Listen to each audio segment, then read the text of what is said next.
When you play the Game of Thrones, Subscribe and like. or you die. There is no middle ground. Welcome back to the Grease Goblins YouTube channel. Today's video, we're going to be covering, did Jon Snow truly die at the end of A Dance with Dragons, or was he glamored? Did he just survive his injuries in general? We're going to go through all of his last chapter in today's video, and specifically looking at Order of the Green Hands theory on this topic. And once again, I want to state, this is not publicly attacking them or anything, just looking at their theory, some things that I think are very interesting, some things that maybe I'm going to criticize. It's not to attack them or anything, it is to just look at their theory and what I believe and what I don't believe, and just to dissect that topic of Jon's death, or not death, in more depth.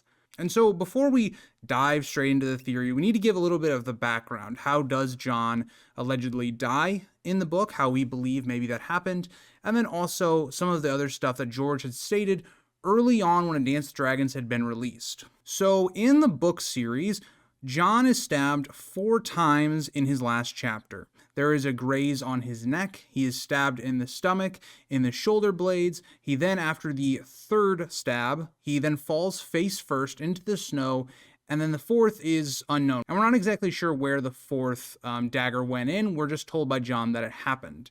And that is where we leave the character, and that's where we've left the character for a good amount of time now. So then the question has always been, is he dead? Or if he is dead, to what extent? So for instance, I think the most common idea with Jon's death, more or less, is that he died in his physical body, but in terms of his soul, like his soul is in Ghost's body at this point. He's kind of like now living through Ghost, kind of similar to kind of Varamir, or what could possibly happen to a character like Bran, for instance, that we've had alluded to. And so that is what I think is happening with Jon. Jon is now in Ghost. And so that has kind of been like the common theory. That's been what I've seen most people believe when we talk about Jon's death in his last chapter in Dance with Dragons. This theory is going to be very different from that. And something I noted, Order of the Green Hands video that I watched and made for my preparation and research was about 5 years ago. Now, this was before I was in the community. It was a little before. And I don't know what the general consensus was on Jon's last chapter. I don't know if there was, a more general thought at the time, if as the community has grown and we've dissected more of the text, that the general theory has just become that Jon is warged into Ghost.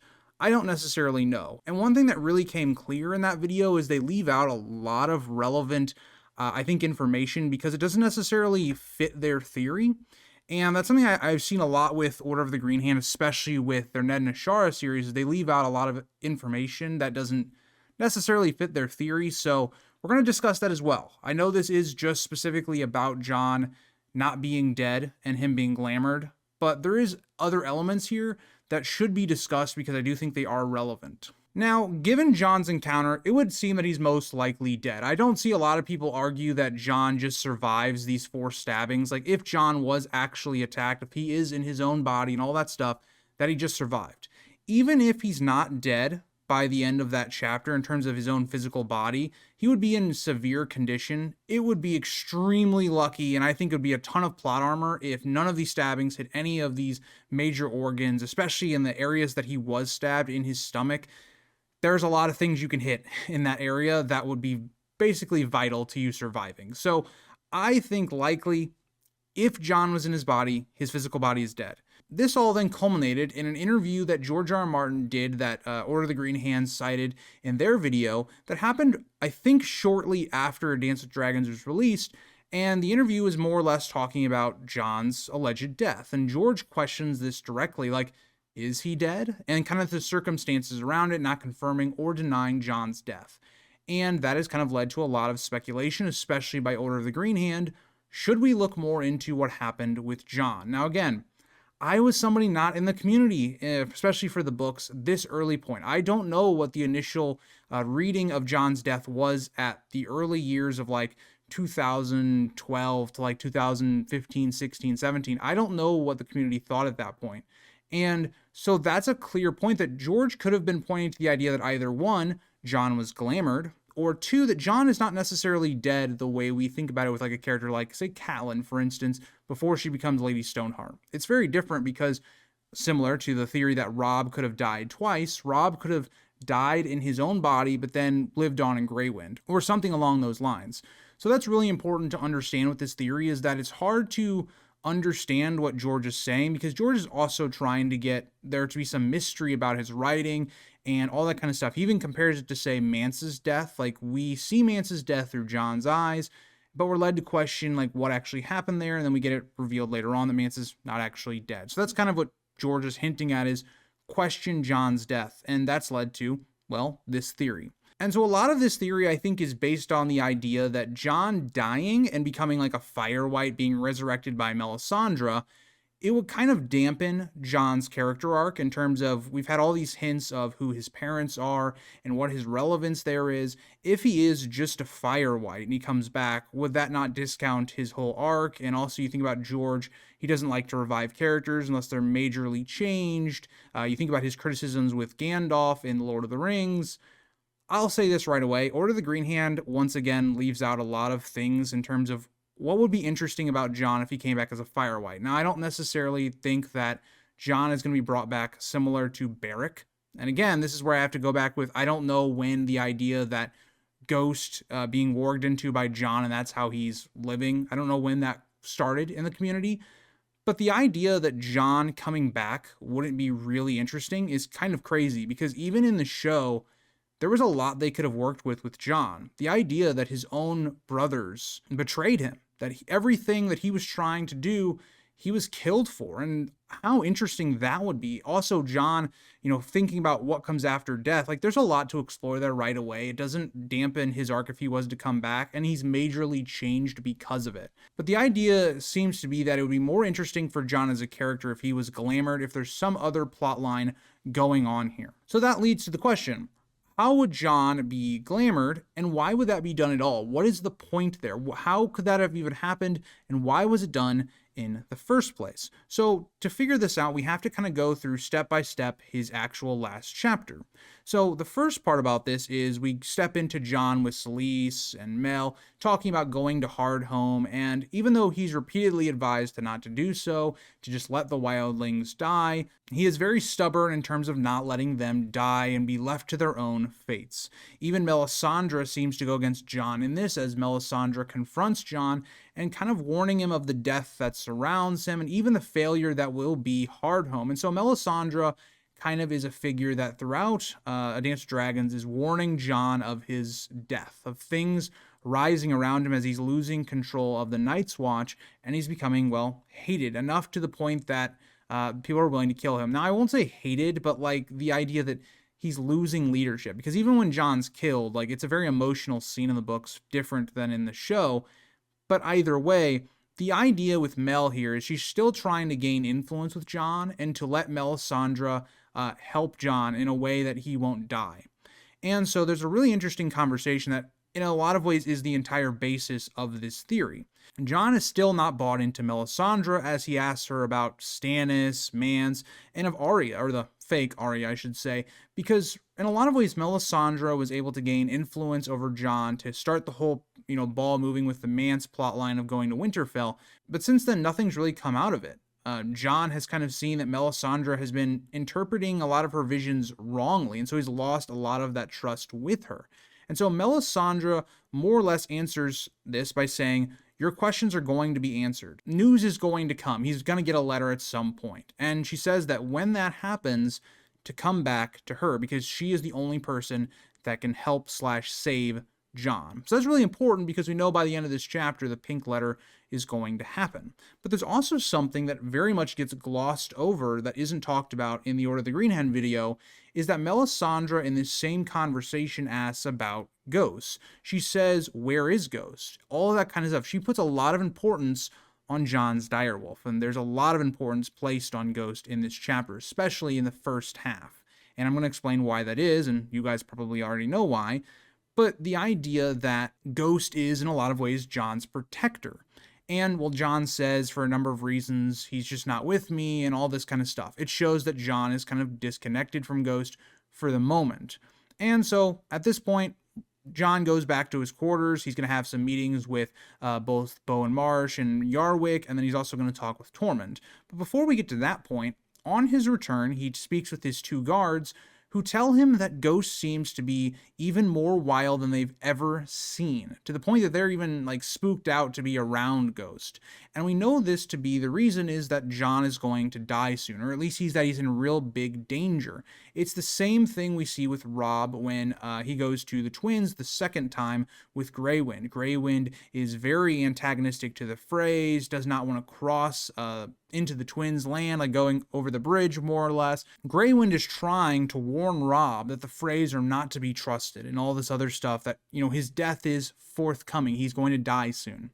And so the same is here with Ghost, but it isn't just Ghost. It's also Mormont's Raven as well, trying to warn Jon. Both are acting completely abnormal, and George lingers on that quite a lot. He pays a lot of attention to it. So right away, we've now had 2 moments in this chapter that have really put heavy emphasis on Ghost. So keep that in mind. Both the meetings with Tormund and with the other officers are about Hardhome. Jon is resolute to go there, and he's going to lead the ranging, even though people are telling him not to do so. The only person that's really agreeing with it is Tormund, and obviously Tormund is going to agree with it because they're going to save the wildlings, more or less. But at this, and Tormund and Jon's meeting, Jon is interrupted with the pink letter. So the pink letter, huge moment in the series. We still make theories about it, but it's not as important in terms of dissecting what it means. Jon at least knows there's some truth to it. He reads it and then explains it to Tormund, and Jon right away just thinks, I have to make a different plan. And we know this because Jon has been building up to this throughout all 5 books. Well, he's not in book 4, but throughout the rest of the series, because Jon has constantly been plagued by the idea of his vows and his duties for the Watch, and also his duties to his family. And the pink letter stands as another test to that, because earlier on in the book, we saw that Jon was willing to do some things that are not really what the Lord Commander should be doing in terms of sending Mance and trying to get fake Arya back, or in his mind, you know, actually Arya, his sister, back. We see him being kind of favorable to Stannis, wanting him to win. We also know that Jon possibly could have been Lord Stark. He was tested by Stannis in this and breaking his vows again. We see it all throughout Ygritte in the Wildling plotline, and we also see the book 1 is basically completely about Jon's identity. And so the pink letter stands as like this last thing that finally seems to turn Jon.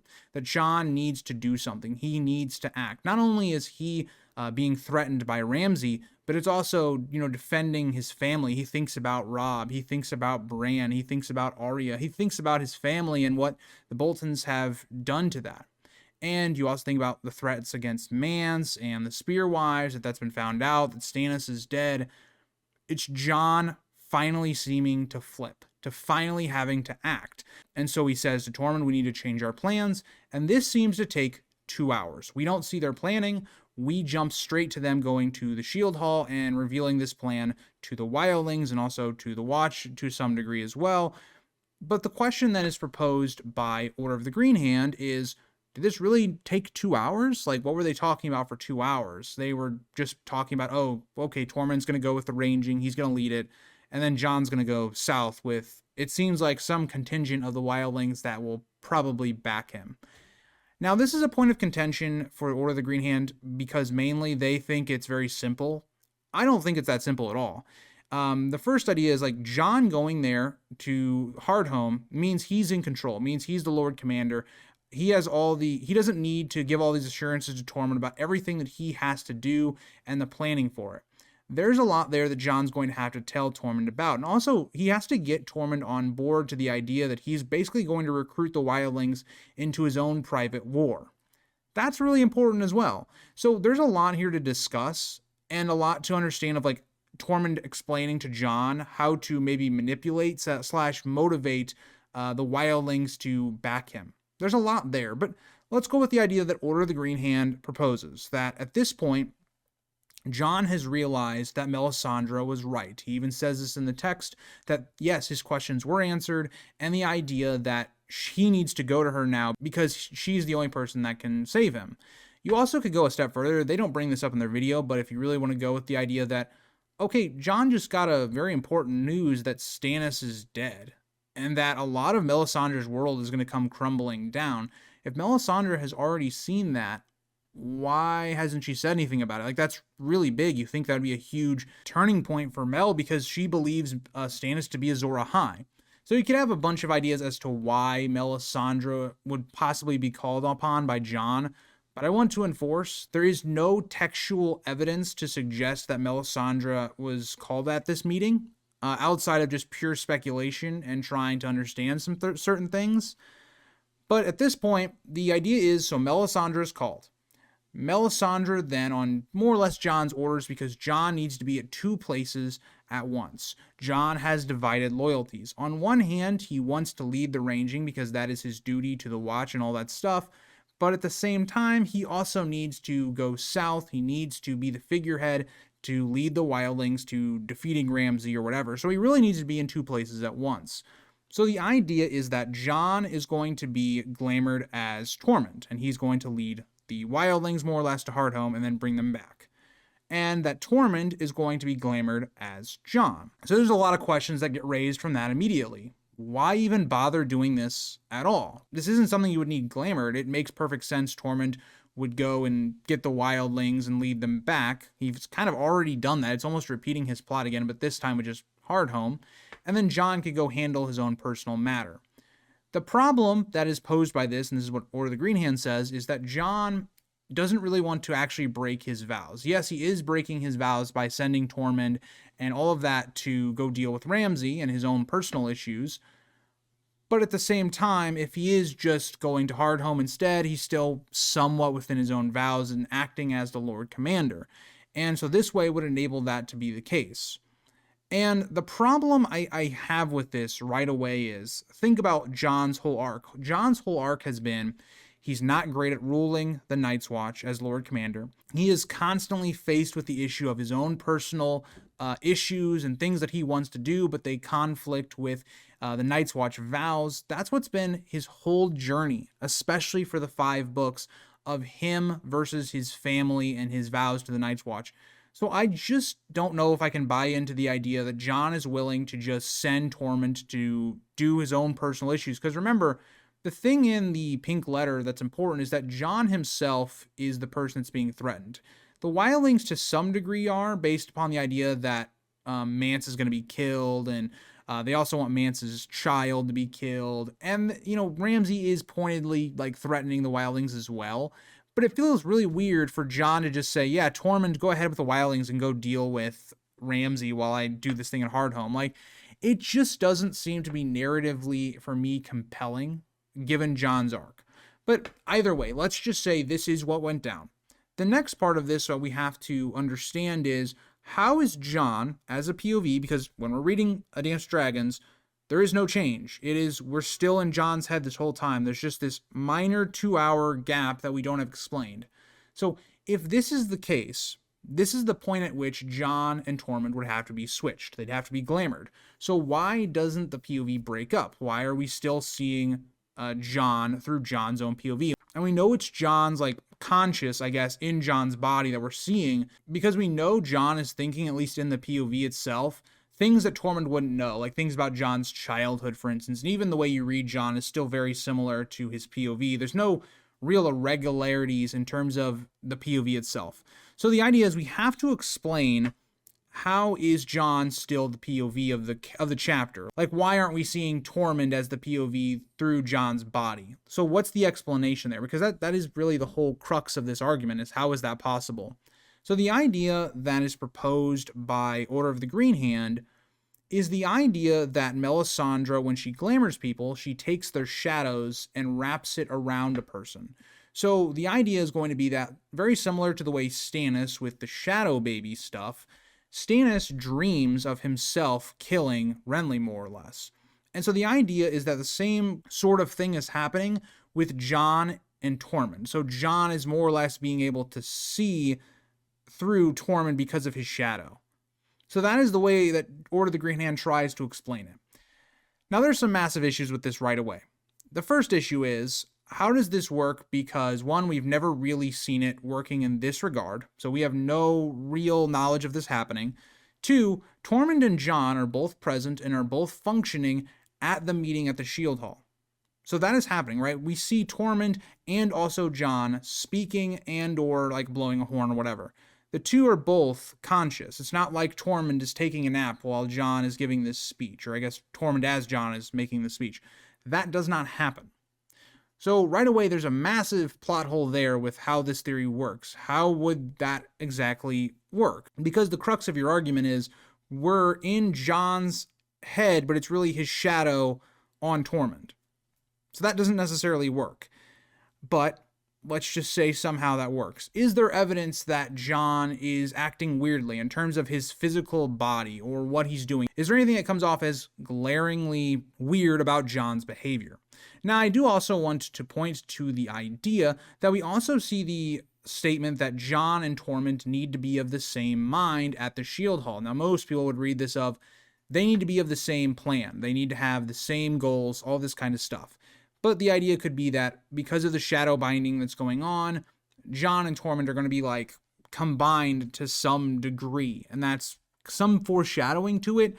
I don't read it that way. I think that's a little bit more reading into this to find what you want. It's very similar to, I think, some of the Ashara theory stuff, but to a lesser degree. So let's continue going through this evidence. So right away at the meeting of the Shield Hall, there's also this interesting symbolism because the Shield Hall represents more or less a person shedding off their family and becoming part of the Night's Watch. Almost the opposite of what Jon is doing. And I think George means that very purposely. It is what Jon has been trying to do his whole time in the series, is becoming a man of the Night's Watch and focusing exclusively on that and not his family. Something he struggled with and has been shown that he hasn't been able to do all the time. I don't think that's major evidence, but I do know that they cited that in their video. So at this point, we also have this thing that they bring up in their video that Jon seems to be expecting Melisandre, and that seems to be weird, right? That they had some prior knowledge that this meeting was going to happen and that he expected her. I want to point out, in the book, that's not really the case at all. It's very much like Jon is, giving this speech or is about to. He sees Melisandre and enter, and that's it. He doesn't make any note of it. He doesn't say anything. He's just like, oh yeah, Melisandre's here. Like if he was going to say Bowen Marsh is here, that's the way he says it. So it's like, I don't know where they got that from. I think they're reaching on that. Personally, it seems very obvious that Melisandre would be here. Melisandre has a vested interest in Jon, and Jon's making a big announcement that allegedly he was going to Hardhome, but we see how that's actually changed. And we also know that maybe she got a vision of the Pink Letter's arrival and all that kind of stuff. But at this meeting, he does reveal the Pink Letter. And we see how the wildlings are willing to back Jon for a lot of reasons, trying to save Mance, and there's just a lot of reasons they would back Jon, especially given that he's going to lead it south, while Tormund goes north for the ranging. But there is a couple other things that the Order of the Green Hand point to that seems to be a little weird. So after the meeting, and as Jon is noticing the madness with the giant issue, he kind of thinks about wanting a horn in this situation. And they think this means to say that Tormund is the person that would think this, right? Tormund has a lot of references with horns. Even in this very chapter, Tormund blows a horn twice, but if you're thinking about it, it's Jon that's blowing this horn. If the theory is correct, Jon is the one that blows the horn to get people's attention at the meeting because it's all in chaos. So Jon, who is now Tormund, is wanting a horn because of that. Doesn't make a lot of sense to me. Jon was just seen basically using Tormund to blow a horn to get people's attention. This isn't unusual to me at all. It just makes sense that you have a chaotic situation. You've just solved chaotic situations with a horn, with Tormund blowing a horn. So obviously you'd want a horn. It's not that crazy, but I did want to bring it up because that's what they do argue, and I just don't think that's the case. They next then point to, I think, which was one of the most crazy ideas proposed in this video because there's no evidence to back it. It is just a claim thrown out there.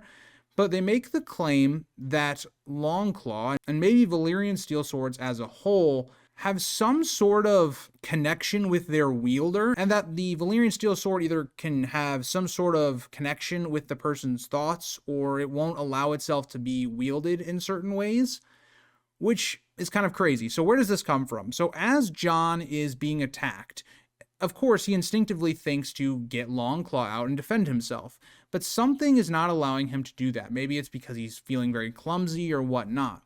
Now, my interpretation, not the theories, has always been that Jon is being attacked by his own brothers. And think about his vows. His vows are to never attack his own brothers or any of that stuff. And so Jon, in a way, like, yes, his instinct is to pull out his sword and defend himself. In a lot of ways, his other instinct and what his brain is telling him is like, wait, these are people that I shouldn't be attacking. These are my brothers. These are my friends. Like, I don't want to fight them. I don't want to have to try and kill them or any of that kind of stuff. That's the way I read it. And you especially think about where they go with the idea that the Valyrian steel sword, especially Longclaw, has some sort of connection or power over its wielder. The idea that they propose is that Tormund, since he is the person wielding Longclaw at the moment, maybe it's being used as part of the glamour to make him look like Jon, is not actually allowing Tormund to wield it because, well, he's not Jon. He isn't Longclaw's quote-unquote master. We're getting very like Harry Potter Master Wand with it. And so they try to back this up by saying that when we go back and we see with Jon, when he is forced to try and kill an innocent horse breeder, the idea is that also then the sword doesn't seem to want to go down to kill the man. I really just feel like this is obviously meant to be that Jon himself is not willing to kill an innocent person. He's not willing to kill this man that has no threat to him. Any of that kind of stuff. That's just not who Jon is as a character. He's a very honorable person. And so it's more to mean that Jon himself is not willing to do it. It's the same idea of like why Jon doesn't kill Ygritte, for instance. Like he's not willing to kill her either because he views her as an innocent, as a woman, like not somebody that he should kill. They try to say that this is possibly the idea with Tormund and that he is not able to really wield Longclaw. I just don't buy into that at all. And the last claim they try to propose that the idea that Jon is acting differently is actually in his very last moments. So for the fourth stabbing, Jon doesn't actually know where it came from or what part of his body it hit, and he barely even felt it.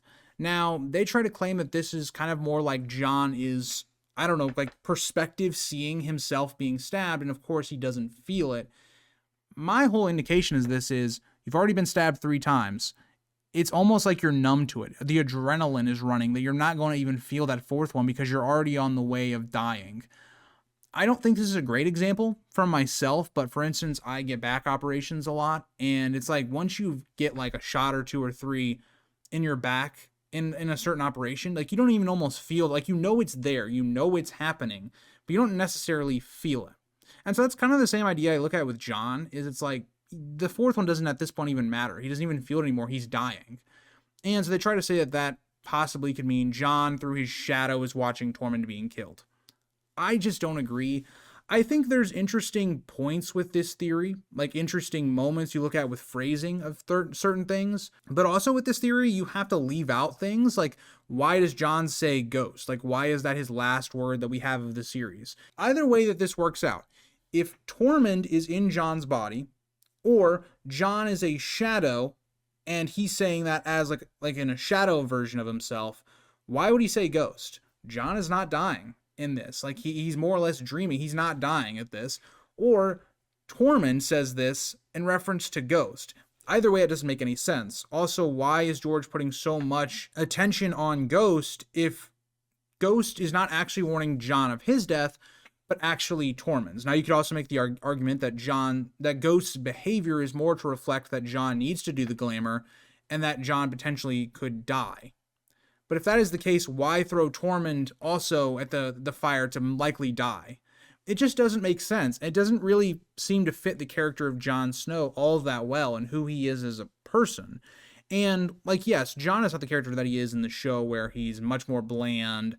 You know, Jon does things that are morally gray, and we see that all throughout book 5 specifically, but his actions here just don't add up to me. There are certain things that just don't make a lot of sense. And so for me personally, when we look at George's comments about the idea that did Jon Snow actually die, I think it's more to represent the idea of, did Jon Snow die like how we think he died, like he just straight up died, or he's going to be brought back as a fire white, and that's going to completely change him.